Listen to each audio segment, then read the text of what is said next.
What's up, guys? LQ here with the LQ Review. Thank you so much for joining me here at my YouTube channel. This is where we talk about all the geeky, nerdy stuff that we love to talk about. Movies, video games, comic books, and TV shows. Right now, I'm going to talk about Horizon, an American Saga Chapter 1. So, I really like Kevin Costner. I've liked most of his movies. You know, I'm one of the few people in this world, I think, that really likes The Postman. Guys, I don't know. I just think it's a good movie. I like it. I get roused and excited and, you know, just it's a fun time. I like Robin Hood. I like a lot of the, you know, when he was going through his heyday. I always enjoyed watching Kevin Costner films. I don't know, Field of Dreams. Come on, guys, Field of Dreams. For Love of the Game. For Love of the Game, I believe, is the single greatest baseball game ever made. I do. So I'm a big Kevin Costner fan. Pa Kent, I mean, that's not really a Kevin Costner movie, but come on. Man of Steel is great. So when he decides he's going to make this big, epic Western, told over 12 hours and 4 movies, I was on board. Because, again, I like his movies. Dances with Wolves. Come on, guys. Movies that he directed. Dances with Wolves, Open Range was great. So, obviously, I'm excited. And to tell you the truth, I really liked the movie. But the movie comes with baggage, right? So, it comes with the baggage of the movie being a bit of a bomb at the box office. Let's just call it like it was. It didn't perform. And the fact that this was not a full movie. This told the first part, chapter 1. So the movie concludes, and it wasn't a satisfying experience because there's no resolution. Now, we're going to see part 2. That's a given. I think part 3 is filming right now. I'll be pretty shocked if part 4 gets made, just because part 1 was such a big bomb. Maybe it finds an audience on Max. That's where I watched it. It was on HBO Max. But it was such a bomb that I don't know that part 4 ever gets made, and that's kind of a bummer. That creates a scenario where this movie comes with a certain level of baggage where you're watching it wondering if you're ever going to be able to finish it. Especially given the fact that I enjoyed these characters. I enjoyed the character that Kevin Costner played, who kind of reminded me of his Open Range character. Someone who's soft-spoken, someone who, you know, is a hard worker, treats people well, but you can tell this guy has a dark past. Luke Wilson's character was cool, you know, leading this wagon expedition out west to settle, having to be the leader of this group. There's some people in this group that might not be good people.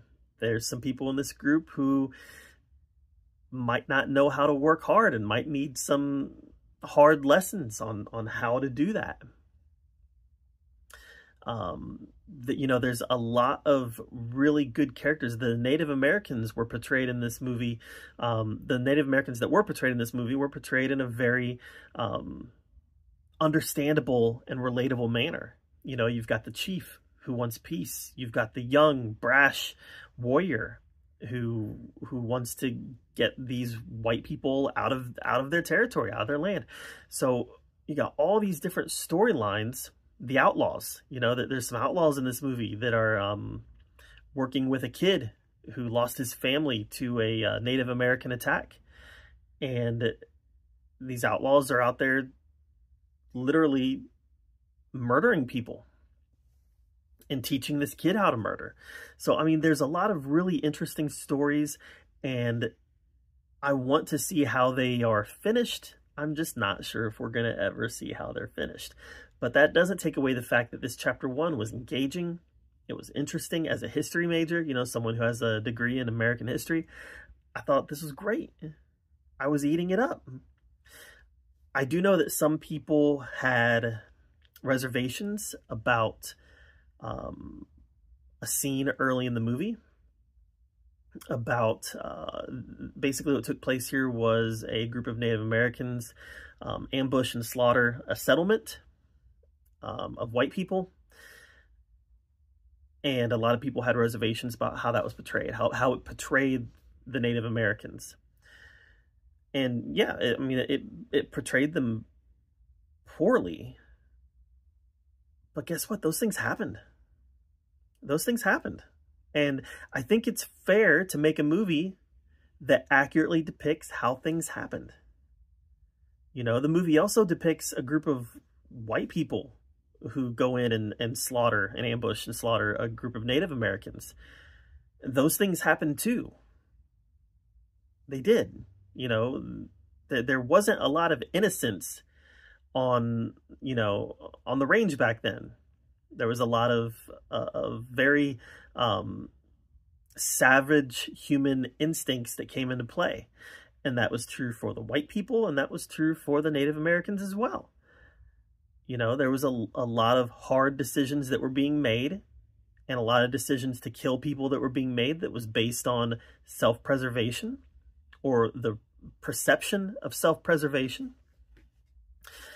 So yeah, I did not mind that either of those scenes took place in this film. The white people brutally attacking the Native Americans, or the Native Americans brutally attacking the white people, because those things happened. And I think it's okay to accurately represent what happened in films like this. Remember, there's a difference between telling a story that's based in truth and telling propaganda. There's no propaganda here. You know, this wasn't a film that was designed to turn the white man against the Native American man, or vice versa. It was just simply telling a story that was based not on a true story, but on a story that could have been true, because these things happened. So it was gripping. It was captivating. I really liked this movie. I hope that we get to see the whole thing, because they laid out some storylines here that you know are all going to converge into one story that I thought was just really engaging. It was this huge epic Western, the beginning of a huge epic Western that I hope we get to see the fruits of the labor that Kevin Costner has put in here early on.